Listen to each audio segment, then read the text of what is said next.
मंगल मूर्ति सद्गुरु मिलवे सर्वाधार। मंगलमय मंगल करम बिनहो बारंबार। मेरा मुझ में कुछ नहीं, जो कुछ है प्रभु को तेरा तुझको सौंपता। क्या लागत प्रभु मोर, क्या लागत प्रभु मोर। श्री सद्गुरु महाराज की जय।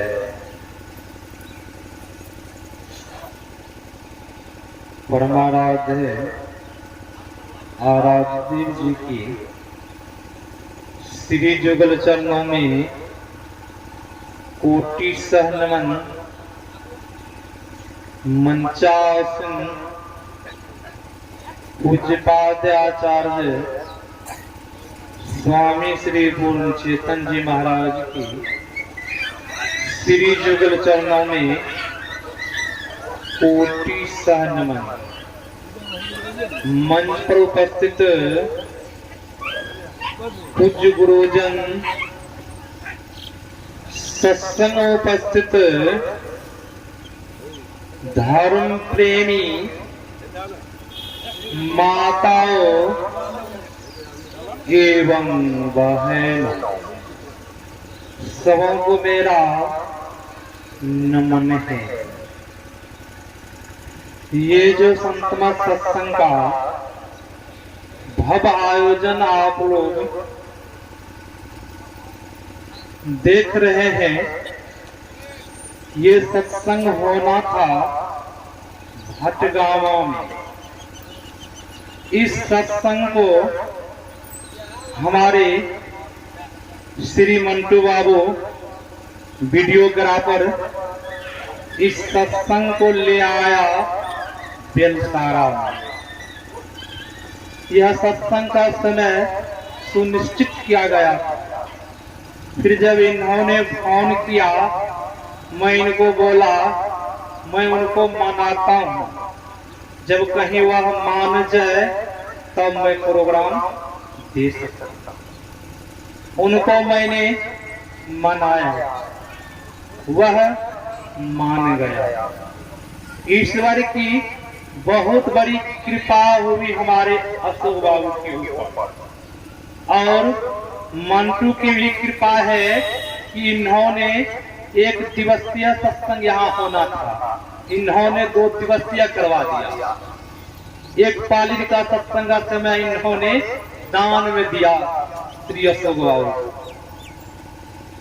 संत महापुरुष ऋषि कहते हैं, जो कोई परोपकार करते हैं उनके हाथ में मुट्ठी में 4 पदार्थ रहते हैं, अर्थ धर्म मोक्ष और अर्थ धर्म का मोक्ष।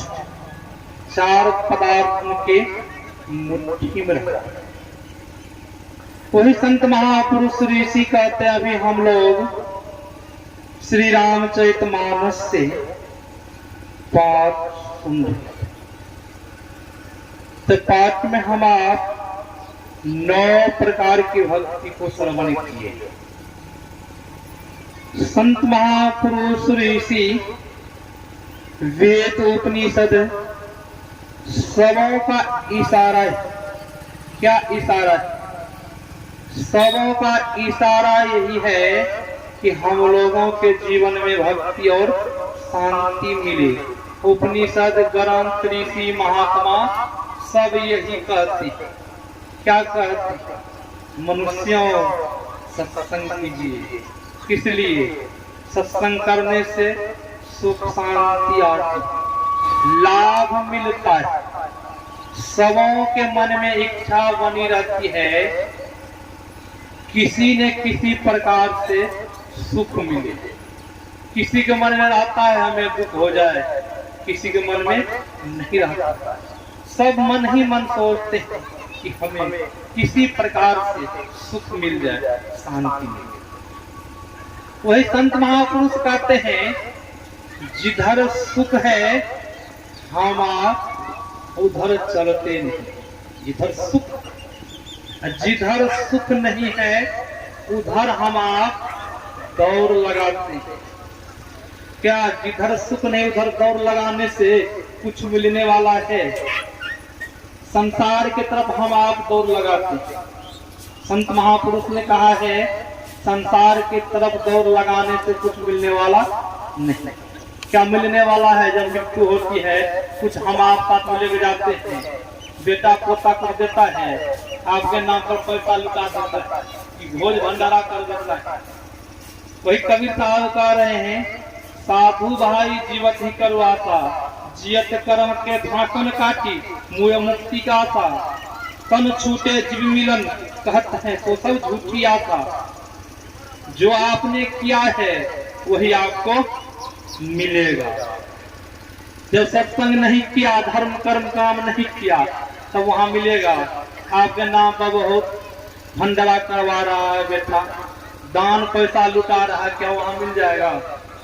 संत महापुरुष ने कहा वहां नहीं मिलेगा। जो आपने किए, जब वैसे होता तो सब लोग मरने में सबों के नाम पर कर देते, वहां मिल जाते। काहे महात्मा लोग बनते कि जब ऐसा होता, भजन मरने पर होता, तो आदमी महान महात्मा साधु बनने कोई जरूरत था? संत महापुरुष ने कहा, जीते जी उस परमात्मा को पा लीजिए। अभी हम आप सुन रहे थे, माता सबरी के आश्रम में भगवान श्री राम आए और माता सबरी हर प्रेम में विह्वल हो गई। और भगवान श्री राम से माता सबरी कह रही है कि विधि स्तुति करहूं तुम्हारी, अधम जाति में जन्म भारी। अधमते अधमयति नारी, तीन मैं मती मंद अघारी। भगवान श्री राम से माता सबरी कह रही कि हे प्रभु, मैं आपकी स्तुति किस तरह करूं? मैं तो निज जाति के भिलनी जाति के हूँ, आपके गुणगान मैं किस तरह करूं? भगवान श्री राम कह रहे हैं, कहूँ रघुपति सुनु हामिन बाता है सुंदरी, मुझे तो जाति पाति कुल धर्म बराई। ये सबरी कोई उच्च जाति के हो, परिवार में बड़ा परिवार सगे संबंधी हो, बहुत सुंदरवान हो, मुझे वो सब पसंद नहीं है। ये सबरी, मुझे तो केवल भक्ति पसंद है। इसीलिए पलटू साहब ने कहा है, साहब के दरबार में केवल भक्ति प्यार। उस साहब के दरबार में केवल भक्ति प्यार। वहाँ धन संपत्ति, आप विद्वान है, गुणवान है, ये सब प्यार। तो प्यार क्या है? साहब के लिए क्या है प्यारे? उनके लिए उनका भजन प्यार, जो कोई भजन करते। एक भक्त हुए, उनका नाम है सदन कसाई।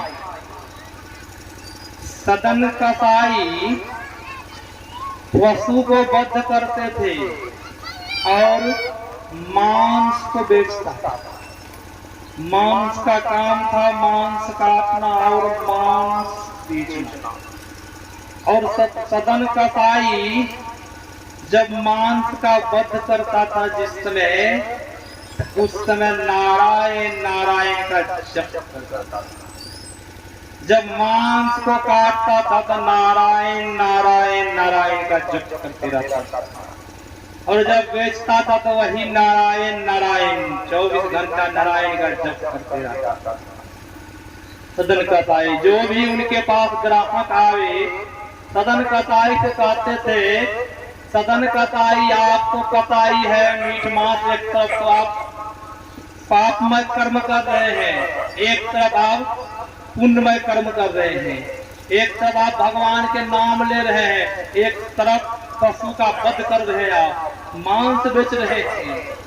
सदन कसाई वही जब मांस बेचना, मांस को काटना, वही नारायण नारायण का जप करते रहता था।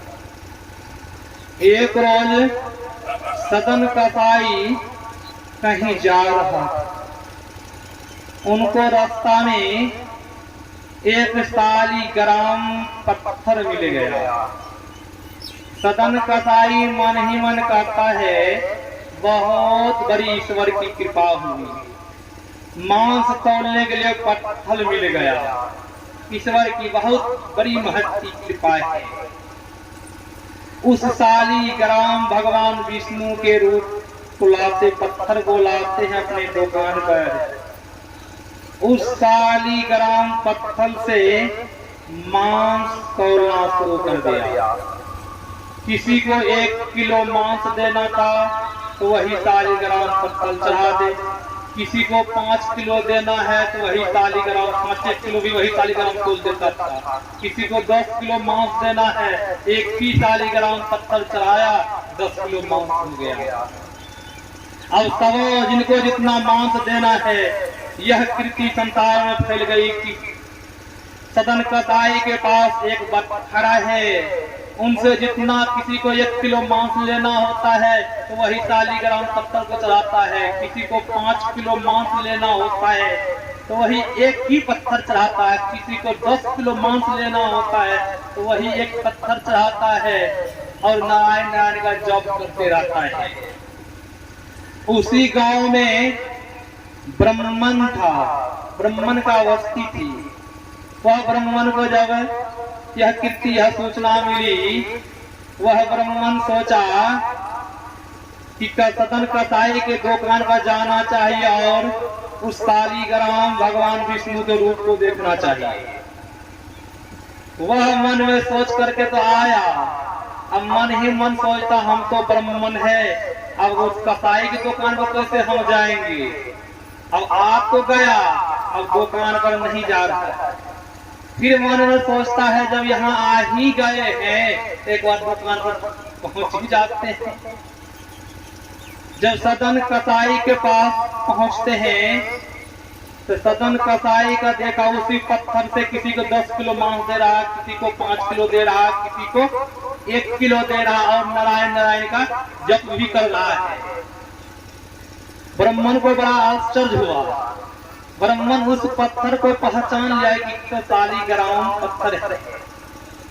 सदन कसाई से ब्राह्मण कहते हैं, सदन कसाई ये शालिग्राम पत्थर तुम मुझे दे दो, इस पत्थर का तुम यहाँ अपमान कर रहा है, ये तो भगवान विष्णु का रूप है, तुम इस पत्थर से मांस तोड़ रहा है, इस पत्थर का अपमान हो रहा है, भगवान विष्णु का अपमान कर रहा है, ये पत्थर मुझे दे दो। जो सच्चे भक्त होते हैं उनके अंदर में मान समान भेदभाव नहीं रहता है, जाति पाति का कोई भेदभाव नहीं रहता है। सदन कसाई के अंदर में कोई भेदभाव नहीं है। सदन कसाई कहते हैं ले जाइए, हम दूसरे बटखरा से तोलेंगे मांस, आप ले जाइए, आपके जब मन में है कि शालिग्राम पत्थर है आप ले जाइए। सदन कसाई शालिग्राम पत्थर ब्रह्मन देव को दे दिया। ब्रह्मन देवता वह शालिग्राम पत्थर को लेकर के अपने घर में आता है, अमुक स्थान पर रखता है और पूजा पाठ करना प्रारंभ कर देता है। शालिग्राम पत्थर को पूजा पाठ कर रहा है प्रति नियम से ब्रह्मन देव। एक रोज आकाशवाणी आवाज हुई, कि ब्रह्मन देव मुझे सदन कसाई के पास पहुंचा दो।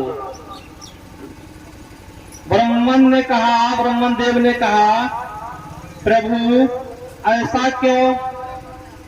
आपको तो मैं बहुत अच्छा जगह पर रखे हैं, सुबह शाम पूजा पाठ करते हैं, धूप अगरबत्ती दिखाते हैं, बेलपत्र चढ़ाते हैं, फूल चढ़ाते हैं। सदन कसाई तो आपसे मीठ मांस तौलता था, बटखरा का काम करता था, ऐसे क्यों प्रभु? आकाशवाणी भगवान विष्णु पुनः कहते हैं मुझे सदन कसाई मुझसे मांस तौलता था, मुझे कोई दुख नहीं होता था। सदन कसाई 24 घंटा नारायण नारायण का जप करते रहता था। तुमने तो लाया है मुझे, तुमने तो सुबह शाम पूजा करता है। वह सदन कसाई 24 घंटा जब भी मांस काटता है नारायण नारायण का जप करता है, मांस बेचता है नारायण नारायण का जप करता है, पशु का वध करता है नारायण नारायण का जप करता है। मुझे वही रहना पसंद है, मैं आपके यहाँ नहीं रहूंगा। और ब्रह्मन देव ने उस शालिग्राम पत्थर को लेता है और लेकर के चल देता है। वहां से सदन कसाई के दुकान पर पहुंचता है और सदन कसाई से ब्रह्मन देव कहता है आप शालिग्राम पत्थर को लीजिए। वह सदन कसाई कहता है ब्रह्मन देव क्यों पत्थर दे रहे हो? आप तो आदर के साथ ले गए थे, आपने तो कहा था कि आपके वहां अपमान हो रहा है, ये भगवान विष्णु का रूप है, शालिग्राम पत्थर है, आपने तो कहा था, फिर पुनः देने के लिए क्यों आए ब्रह्मन देव? तो ब्रह्मन देव ने कहा मैं तो बहुत अच्छा जगह पर इनको रखा था, मैं तो सुबह शाम पूजा पाठ भी करता था, बेलपत्र फूल पत्र चढ़ाता था। एक रोज आकाशवाणी हुई, भगवान विष्णु ने कहा ब्रह्मन देव तुमने तो मुझे लाया है, बहुत पूजा पाठ भी करता है, मुझे वहीं सदन कसाई के यहाँ पहुँचा दो। सदन कसाई के रहना, उनके यहाँ रहना मुझे बहुत पसंद है। सदन कसाई भले मुझसे मांस तौलता है, मैं सदन कसाई 24 घंटा नारायण नारायण का जप करता है, मुझे नारायण नारायण का जप बहुत पसंद है। सुबह शाम पूजा 2 पालन पूजा करता हूँ, मुझे पसंद नहीं है। जो प्राणी वह मांस बेचता है तो मुझे नारायण नारायण का जप करता हूँ, मुझे जप बहुत पसंद है, प्राण के समान पसंद है, मुझे वही दे जाओ। जब सदन कसाई ने सुना इस सारी कहानियां को तो सदन कसाई ने कहा मैं आज दिन से प्रतिज्ञा लेता हूँ, मैं मीट मांस वध नहीं करूंगा, मांस नहीं बेचूंगा आज दिन से। जब भगवान विष्णु ने शालिग्राम ऐसा कहा मैं आज दिन से मांस का कारोबार नहीं करूंगा और कसम ही खा लिया और उच्च कोटि के महापुरुष सदन कसाई बने। और वेद उपनिषद में उनका नाम है, ग्रंथ में नाम है। तो वही संत महापुरुष ऋषि कहते हैं सदन कसाई जब भक्त बन सकते हैं तो हम आप नहीं बन सकते हैं। संत महापुरुष ऋषि कहते हैं हम लोगों को मनुष्य का शरीर मिला है, मनुष्य का शरीर का क्या कर्तव्य? हम आप भजन तो करते हैं, और महाराज गुरु महाराज जी कहते हैं आहो भक्त सार भगति करू, आसार भगति करी संसार भ्रमत। हम आप इस भजन को मानते हैं, हम आप नहीं मानते हैं। भले गाने के लिए हम आप गाते हैं, इनको मानते हम आप नहीं हैं। तो मानते किनको है? गुरु को मानते हैं, गुरु की वाणी को नहीं मानते हैं। जब वाणी को मानेंगे तो उन्हें परम कल्याण होगा। अभी बहुत शिव भक्त है, भगवान शिव को मानते हैं, भगवान शिव की मानने के लिए तैयार नहीं, शिव पुराण को मानने के लिए तैयार नहीं।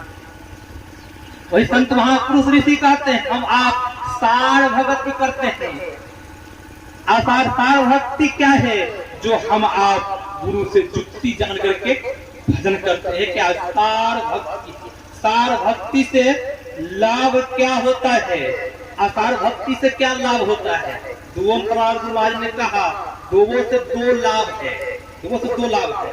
जो कोई सार भक्ति करते हैं उनका आवागमन का चक्र मिट जाता है, आवागमन के चक्र में नहीं आता है। जब आ भी जाता है तो उनको मनुष्य का शरीर मिलता है पुनः भजन करने के लिए। जो कोई आसार भक्ति करता है उनको आवागमन का चक्र लगा रहता है। आसार भक्ति क्या है? बच्चों का खेल खेलना है। जिस तरह हम आप बचपन में खेल खेलते थे तो वो आदमी खेल खेले हैं, मिट्टी का घर बनाते थे, मिट्टी का ही भोजन, और मिट्टी का भोजन जो तो वही खाते थे। और पुनः जब घर जाते थे तो मम्मी से कहते, मम्मी भाई मुझे बहुत जोरों की भूख लगी हुई है। जब मम्मी वहाँ कहते थे अभी तुम लोग खाना खा करके आया है, तो हम लोग क्या कहते थे? वहाँ तो खेल खेल रहा था। तो उसी तरह हम आप जो आसार भक्ति करते हैं क्या है? खेल खेलना है। और भगवान श्री कृष्ण ने श्रीमद् भागवत पुराण में कहा है, देवताओं का वध करने वाले देवताओं के पास, पितरों का वध करने वाले पितरों के पास, भिन्न भिन्न भूतों को पूजने वाले उन भिन्न भिन्न भूतों के पास, और मेरे भजन करने वाले मेरे पास आते हैं। भगवान श्री कृष्ण ने कहा है, बहुत आदमी देवता के पूजन करते हैं, देवता का पूजन करता रहा, शरीर छूट गया, कहाँ जाएंगे? स्वर्ग में जाएंगे। क्या स्वर्ग से आना ही पड़ता है कि नहीं आना पड़ता है? उनकी पूंजी खत्म होने पर पुनः स्वर्ग से आना पड़ता है। सदा आप स्वर्ग में रह जाएंगे ऐसी बात नहीं है।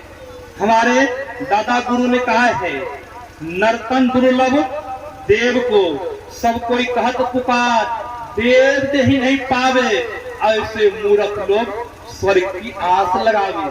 पुण्य छिन सोई देव स्वर्ग से नरक में आवे, घर में चारों खान पुण्य कहीं ताही रिझावे, तुलसी सतमत तत गहे स्वर्ग पर करे पखार, नर्तन दुर्लभ देव को सब कोई कहत पुकार।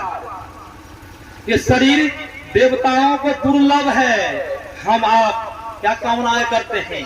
देवताओं की कामनाएं करते हैं, स्वर्ग की कामनाएं करते हैं।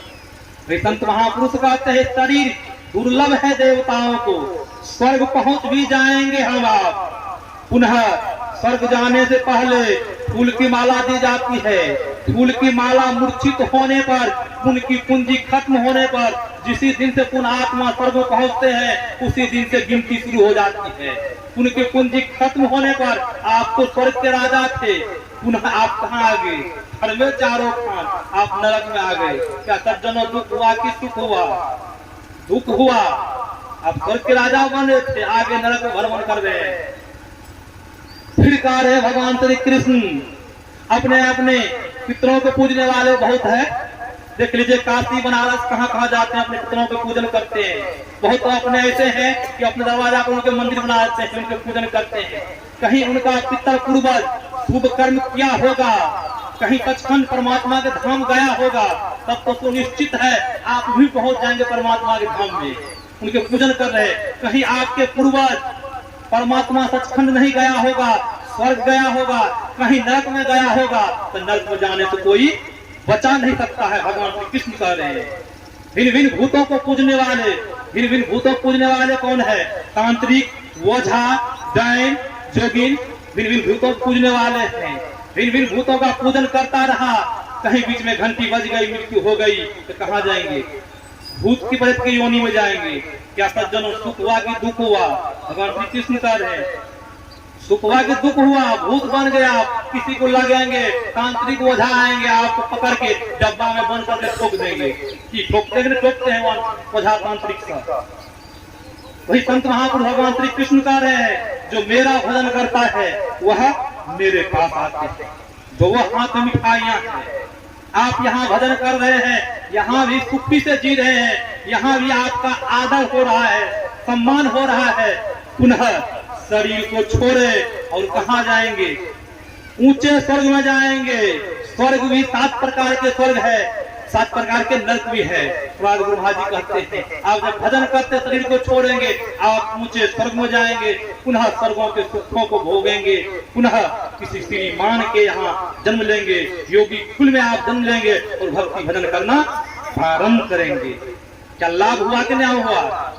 गुरु महाराज जी कहते थे जिन्होंने युक्ति जान करके भजन करता है उनका शरीर छूट भी गया, पुनः उनको मनुष्य का शरीर पुनः मिलेगा। इसलिए भजन करने के लिए हम आप उस तरह का भजन करेंगे तब ने 100 वर्षा भक्ति करे, एक दिन पूजे यान, 100 अपराधी आत्मा पर 84 खान। हम आप सोचते हैं सबको खुश कर दे थोड़ा थोड़ा, कि वही करते हैं सबको खुश कर दे। अब खुशे करने में कहीं बीच में घंटी बज जाती है, खुश करते रहिए कि नरक में पहुंच जाएंगे। संत महापुरुष कहते हैं पूजा करते हैं ठीक है, पूजा कीजिए सबों से अलग होकर के, कि हम आप जो पूजा हम आप करते हैं मानस जप मानस ध्यान, ये भी सगुण सकार पूजा है। प्रहलाद गुरु महाराज ने कहा दृष्टि योग भी सूक्ष्म सगुण है, उनसे आगे जो साधक बढ़ते हैं तब निर्गुण में पहुंचते हैं। भक्ति की शुरुआत सगुण से आरंभ होती है और भक्ति निर्गुण में खत्म हो जाती है। सगुण भक्ति कीजिए, मैं ये नहीं कह रहा सगुण भक्ति नहीं कीजिए, उपासना कीजिए, उनसे आगे बढ़िए तब न कुछ प्राप्त करेंगे। कोई विद्यार्थी चाहे कुछ आगे बढ़ने के लिए सब दिन गाँव में पढ़ते रह जाए तो आगे बढ़ पाएंगे। उनको आगे बढ़ने के लिए यूनिवर्सिटी कॉलेज जाना पड़ेगा तब आगे बढ़ेंगे, तब न कुछ बन पाएंगे। उसी तरह हम आप भी जब कुछ बनने के लिए चाहते हैं आगे बढ़िए, जब आगे बढ़ेंगे तब कुछ प्राप्त कर पाएंगे, जब प्राप्त करेंगे तब जीवन का सार्थक होगा। सब आदमी चाहते हैं जीवन का सार्थक होगा भजन करने से और बातचीत करने से। दिखावटी करने से बहुत दिखावटी भक्त है, दिखाते हैं बहुत तो देखिएगा न। अब दिखावटी भक्त को देखिएगा ध्यान पर बैठेगा बस पूरा घूम घूम के ध्यान करा, जब कहे हमको महात्मा कहे लोग बहुत ध्यानी है, क्या दिखाने से भक्ति हो जाएगा? भजन होगा दिखाने से। भक्ति तो आंतरिक चीज है, दिखाने की चीज नहीं है।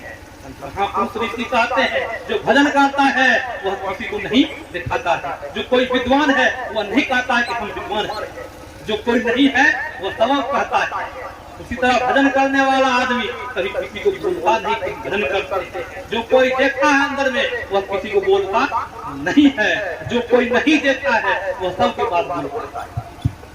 संत महापुरुष कहते हैं जब हम युक्ति जान करके भजन करेंगे सुमरन करेंगे तो हम आप कुछ प्राप्त कर पाएंगे। उनके लिए गुरु के आज्ञाओं का पालन करना होगा, बिना पालन किए कुछ प्राप्त नहीं होगा। प्रहलाद गुरु महाराज ने कहा साधकों के लिए सत्संग सदाचार गुरु की सेवा और ध्यान अभ्यास अत्यंत आवश्यकता है। साधकों के लिए सत्संग भी चाहिए, सदाचार भी चाहिए, गुरु की सेवा भी चाहिए, ध्यान अभ्यास भी चाहिए। ये नहीं खाली सत्संग हम कर लिए ध्यान नहीं किए तब लाभ नहीं होगा। सत्संग भी चाहिए, ध्यान भी चाहिए, सदाचार भी चाहिए, तब कुछ लाभ होगा। तब आप उस परमात्मा को पाएंगे। जब परमात्मा को हम पालेंगे हम एक ही होई गुंजर रहे नहीं कोई, तो उस परमात्मा में मिल जाएंगे, हम प्राप्त कर लेंगे, तो हमारा जीवन सार्थक हो जाएगा। यही आप लोगों की सेवा में ही सुनाया। मैं अपना वक्तव्य को ही विराम देता हूँ। श्री सद्गुरु महाराज की जय। श्री सद्गुरु महाराज।